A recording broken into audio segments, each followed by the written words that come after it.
ئەنفال لەو شەڵاوە نەگریسەی کە دژبەگەلی کورد ئەنجام درا.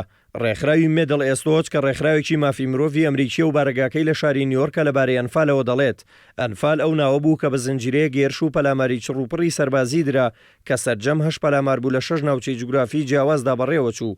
لە نێوان کۆتایەکانی مانگی شوبات و سەرەتای مانگی ئەیلولی ساڵی 1970دا فەرماندەی گشتی پرۆسەکە لە دەستی نووسینگەی باکووری ڕێکخراوی حزبی بەعزدا بوو کە بنکەی لە شاری کەرکووک بوو لەلایەن عەلی حەسەن مەجید ناسرا و بە عەلی کیمیایی سەرۆکایەتی دەکرا.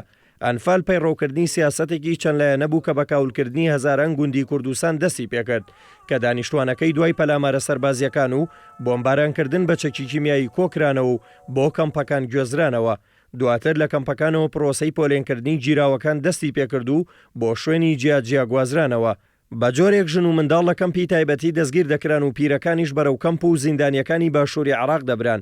ئەوانەی تەمەنیان لە نێوان 15 بۆ 50 ساڵدا بوو لەلایەن گروپی کوشتنی بە کۆمەڵ لە نزیک ئەو گۆڕانی کە پێشتر ئامادەکرابوون شەید دەکران بە شێوەیەک هیچ شتێک دەربارەی چارەنووسیان نەزانرێت. شاڵاوەکانی ئەنفال پێشتر لەلایەن ڕژێمی بەعسەوە بەرنامەڕێژی بۆ کرابوو.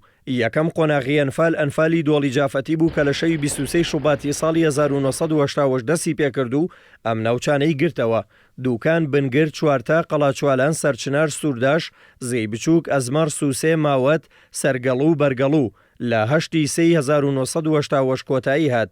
ئەنفالی دووەم ناوچەی قەرەداخی گرتەوە کە لە 22 سێتایەکی چواری خەیاند و ناوچەکانی چیای گڵەزەرد بازیان قەرەداخ و دەربەندیخان و زەڕایان و عەربەتی گرتەوە.